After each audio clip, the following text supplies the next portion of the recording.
Saya Tuan Haji Salahuddin bin Ayub untuk menerima cenderamata. Seterusnya dijemput yang berhormat Datuk Husam bin Musa untuk menerima cenderamata.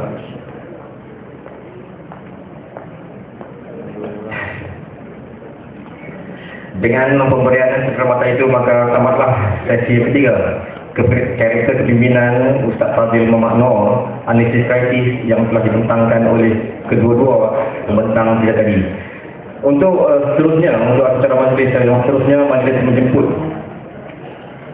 Puan Masyidah binti Abu Bakar untuk membacakan resolusi yang telah kita capai di sepanjang program ini. Majlis dengan selamatnya mempersilakan.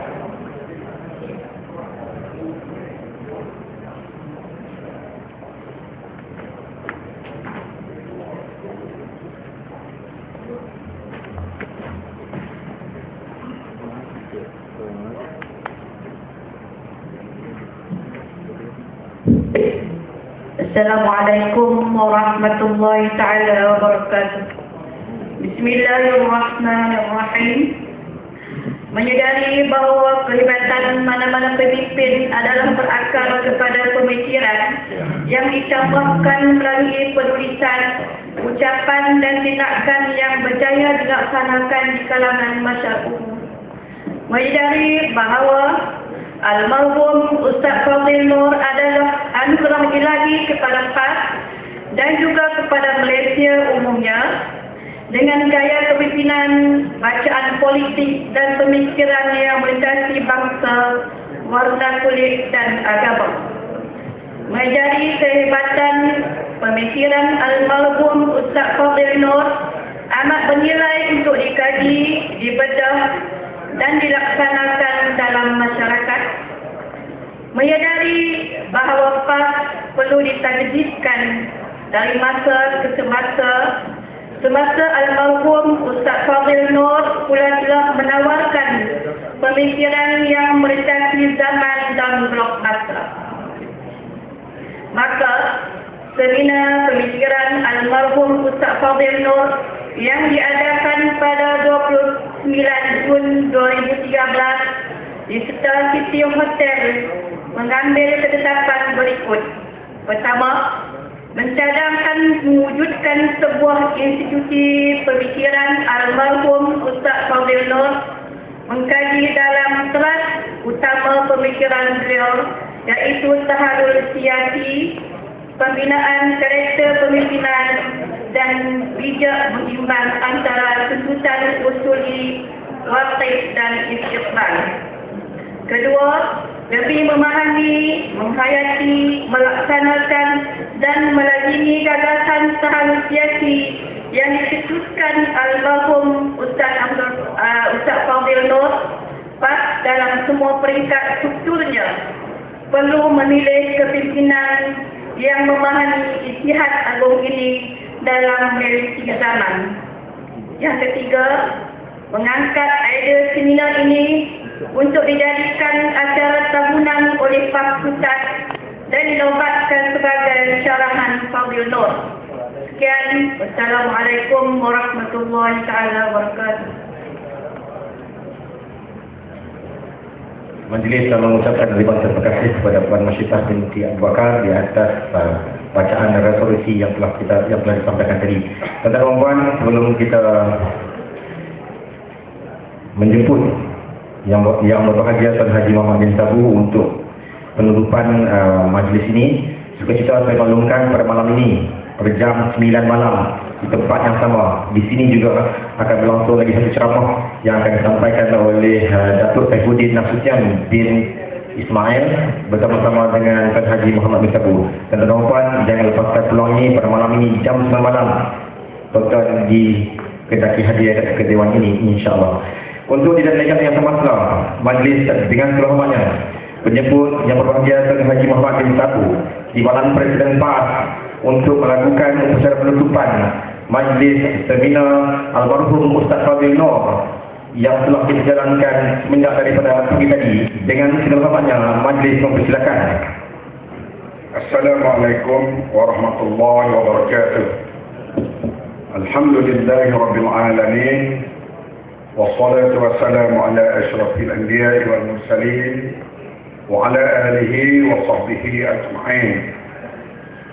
Amsayna ala fitratil Islam wa kalimatil ikhlas wa ala dini nabiyyina Muhammadin sallallahu alaihi wasallam wa ala millati abina Ibrahim hanifa wa ma kana minal musyrikin. Yang dihormati saudara pengacara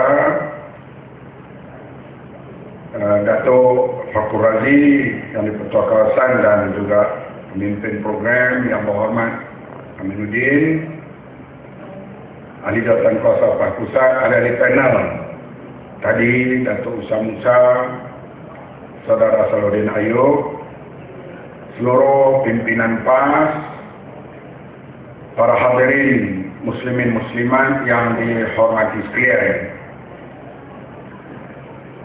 Sudah tiba kepada majlis penutup. Malam ini kita bertarung dalam jiwa nak mari dengan ceramah atau perlawanan bola. Yang akhir antara Kelantan dengan Johor. Saya yakin Datuk Husyam tentulah memilih untuk menyokong Kelantan. Hadirin yang majlis sekalian, oleh kerana ada ceramah lagi malam ini, maka saya mengambil masa yang singkat saja pada petang ini dalam majlis penutup ini. Secara serius, tadi tuan-tuan telah mendengar kupasan doa naik presiden, dan petang tadi atau pagi tadi terdengar daripada lain-lain ahli panel yang memberi penerangan tentang pemikiran Ustaz Fadil Muhammad Noor. Saya tidak perlu mengulang apa yang disebut oleh mereka. Cuma sebagai ayah kita, bapa kita dalam perjuangan ini, Ustaz Fadil Muhammad Noor, maka sedikit sebanyak saya akan sentuh hal-hal yang bersangkut paut Ustaz Fadil sebagai seorang perseorangan, sebagai kawan atau sebagai ayah. Kita sebagai pemimpin parti politik, kadang-kalanya kita rasa suatu waktu untuk berehat. Kalau kita berada di rumah, misalnya ada sedikit masa ruang, kita buka baju, duduk, melepak. Kadang-kadang waktu itu kita betul-betul nak rehat. Kita tidak mau ada tetamu yang lain datang, siapapun. Kalau ada orang datang, kita kadang-kadang layan, tapi menarik muka sedikit. Ustaz Fadil, dia kelebihannya dia menerima tetamu, tak kira waktu, tak kira pangkat. Kalau kadang sekarang bila kita duduk jawatan yang tinggi baru kita perasan. Kadang-kadangnya kita melawat dia pukul 6 petang, waktu dia nak berehat sedikit. Dia tetap keluar melayan kita sebagai seorang adik atau seorang anak dan mendengar cerita-cerita kita. Dan dia tidak membuat pengakuan terhadap cerita kita itu dia setuju ataupun tidak. Ini karakter Ustaz Fadil. Dalam sebuah organisasi yang besar macam PAS, ada berbagai orang panggil fiction, aliran pemikiran.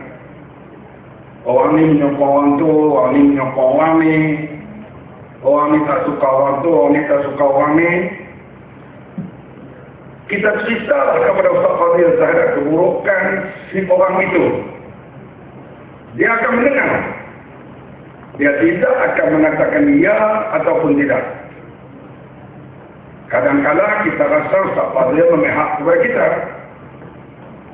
Rupanya kadang-kadang tidak. Dia hanya dengar buat don dan don.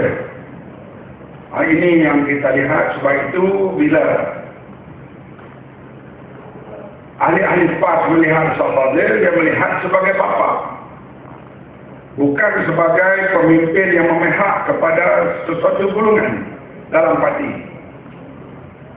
Kami di Kedah, saya walaupun Pulau Pinang tapi macam Kedah lah, kadang-kadang hangat hati kalau Ustaz Fadil. Hangat hati itu kita beri macam-macam hujah. Dia dengar dia tak kata ya memihak pada kita bila kita tentang seorang yang lain daripada ahli parti kita. Ini yang ada kepada Ustaz Fadil, iaitu dia bersikap bapa dalam perjuangan ini. Yang jarang boleh ada kepada seseorang. Setengah orang itu bila kita mengadu satu perkara pada orang itu, dia kata betul, memang dia tu tak guna. Jadi yang dipetua memang ceramahnya kadang jamuhannya lah gulai pisang dengan ikan bilik. Tak ada. Jadi Ustaz Fadil, dia sebagaimana kita menceritakan lawan ataupun saingan kita seburuk mana, dia tidak mengambil sikap memihak. Ini yang dia bertindak sebagai bapa. Kemudian hadirin sekalian, Ustaz Fadil juga dia mudah ingat orang yang bertemu dengan dia. Dia ingat, kadang orang tu tak ingat. Orang tu tak ingat, tapi dia ingat. Misalnya, saya pernah ikut Ustaz Fadil pergi ceramah di Sik, singgah satu kedai kopi. Dia kata, dia dengan Ustaz Fadil ni pergi mari, sembang selalu. Saya tegur Ustaz Fadil macam-macam pandangan dia dengar. Dia tak tahu yang dia bercakap dengan Ustaz Fadil. Tapi dia Ustaz Fadil senyum. Ustaz Fadil kenal. Orang ni memang mereka jumpa dia hanya sekali saja. Tapi dia cerita tu macam dia berlawak dengan Ustaz Fadil kenal hari-hari. Padahal dia sedang bercakap dengan Ustaz Fadil. Dia tak tahu. Itu di antara watak yang orang yang kita sebut pada hari ini, iaitu dia mudah ingat orang yang dia temui. Sebab itulah kita lihat bila Ustaz Fadil meninggal dunia, begitu ramai sekali orang hadir ke majlis penguburan, sebab setiap orang rasa rapat dengan dia. Setiap orang akan terasa rapat dengan Ustaz Fadil walaupun berjumpa sekali. Ini corak kepimpinan yang ada kepada beliau yang jarang ada pada orang lain. Jadi kalau hari kematian Ustaz Fadil Nur, kalau dia tak datang ziarah, dia rasa macam tak sah. Daripada Johor ke daripada mana kan dia akan berkereta terus. Sebab itulah jam Lebuh Raya, jam daripada Al-Ustaz sampai ke Pokok Senam atau Darul Ulum. Saya pun hanya mendengar cerita. Sebab kematian Ustaz Fadil saya tidak berada di sini. Saya berada di Dubai pada waktu itu. Ustaz Fadil Nur bersama dengan saya ke Lebanon menjadi tetamu kepada Hizbullah pada waktu itu. Kemudian pulang daripada Lebanon, dia berazam untuk pergi lagi sekali. Kali ini dia nak bawa isterinya Kak Jah. Kita pun telah arrange untuk beliau sekali lagi melawat. Tetapi hadirin sekalian, ketika nak pergi melawat itu dia dimasukkan ke hospital dan saya pergi dengan Dr. Syed Azman. Ustaz Fadil Nur dan Kak Jah tak dapat pergi di atas keuzuran Ustaz Fadil pada waktu itu, dan saya hadir program di Lebanon. Balik dalam perjalanan singgah di Dubai, disitulah kami dengar kematian Allahyarham Ustaz Fadil Muhammad Nur. Beliau memang berhasrat untuk pergi bersama isterinya. Ada dia melihat suatu perkara yang perlu dipelajari di sana. Hadirin yang dihormati sekalian, kita telah melalui era keyakinan kepada perjuangan Islam. Tahun 70-an, 80-an, 90-an kita bercakap Islam ya'lu wa la yu'la alaih. Kita bercakap Islam dan penyelesaian yang terbaik melalui ekonomi Islam, pemerintahan Islam, semuanya kita bercakap. Kita doktrin orang dan orang ramai yakin dengan apa yang kita bawa dan tentulah yakin kepada Islam itu sendiri. Sekarang hadirin sekalian, era itu orang nak lihat di sudut pelaksanaannya. Bila dikatakan bahawa pemerintahan Islam yang adil, di mana keadilannya, di mana realitinya yang perlu diperlihatkan, di mana social justice-nya. Sekarang ini kita boleh bercakap, tapi orang nak lihat di sudut praktikalnya. Sebab sekarang ini orang melihat pemerintahan orang seperti Tan Sri Khalid yang pengajar sekular Oxford University. Orang melihat pemerintahan Lee Kuan Yew, sosialis demokrat, bukan Islam. Orang akan banding dengan kita yang meletakkan Islam sebagai apa? Adakah retorik ataupun ianya satu realiti? Ini yang nak diperlihatkan oleh kita, yang nak diperjelaskan oleh kita secara amali. Amali bagaimana kita menjaga air, bagaimana kita menjaga hutan, bagaimana kita menjaga pendidikan, bagaimana kita menjaga sekolah, bagaimana kita lawan rasuah, bagaimana kita hidup sederhana, bagaimana kita menentang kemungkaran. Semuanya itu bukan lagi zaman retorik mengatakan Islam the way of life, tetapi tak dapat diterjemahkan dalam bentuk orang melihat pemerintahan itu.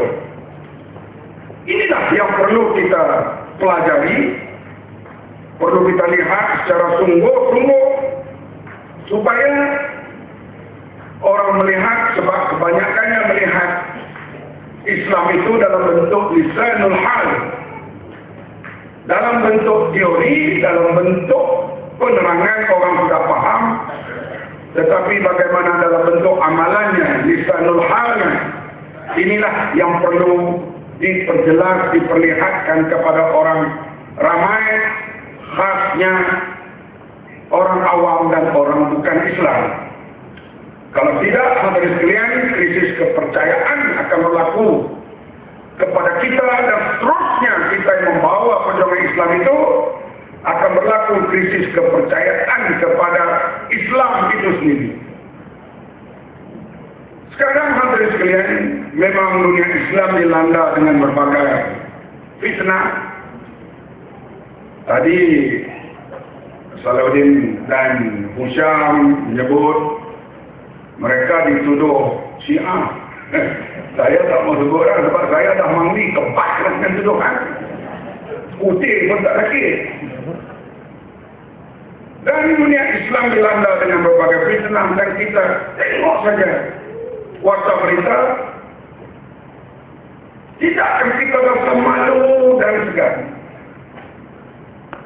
Pembunuhan berlaku setiap hari di Pakistan, di Afghanistan, di Syria, di Mesir, di Libya, di Sudan. Semua pertelingkahan berlaku sebegitu rupa, ketidakadilan, kaya miskin, rich and poor berlaku di dunia Islam. Taraf kesehatan yang rendah di dunia Islam, taraf kesehatan paling tinggi di Cuba, Venezuela, taraf kesehatan yang paling rendah ukuran UNICEF, WHO di dunia Islam. Kemiskinan di dunia Islam, rompak, ragut, segala bentuk buruk di dunia Islam. Di mana kita nak junjung, nak kata Islam ya'lu wa la yu'la alaih? Inilah perkara yang perlu direnung oleh anak-anak muda. Semua kita kena melihat secara serius sekali. Kalau saya seorang pelancong, saya memilih melawat negara orang Islam, negara yang terakhir. Sebab penipuan bermula di airport sampai balik airport. Tidak berlaku di negara-negara orang bukan Islam seperti Eropah. Orang nak pergi ke Mesir kerana apa? Kerana mereka bertuahlah di Mesir kerana ada Fir'aun. Orang nak melawat Fir'aun, nak melawat piramid, nak melawat tempat-tempat bersejarah itu. Without Fir'aun, nobody will go to Egypt. Ini yang kita kena lihat. Pemikiran seperti itu perlu dibuang. Orang nak datang melihat dunia Islam, nak melihat sistem pentadbirannya, ekonominya, kehebatannya. Yang pernah kita baca di zaman Baghdad dulu, di zaman Andalusia dulu, di mana itu semua sekarang.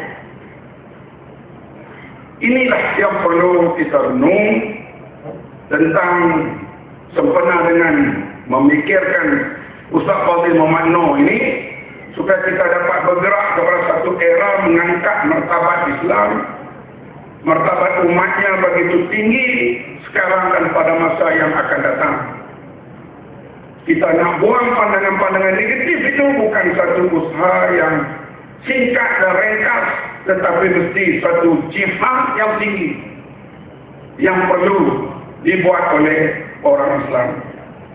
Jadi saya tidak memang panjang hadirin sekalian.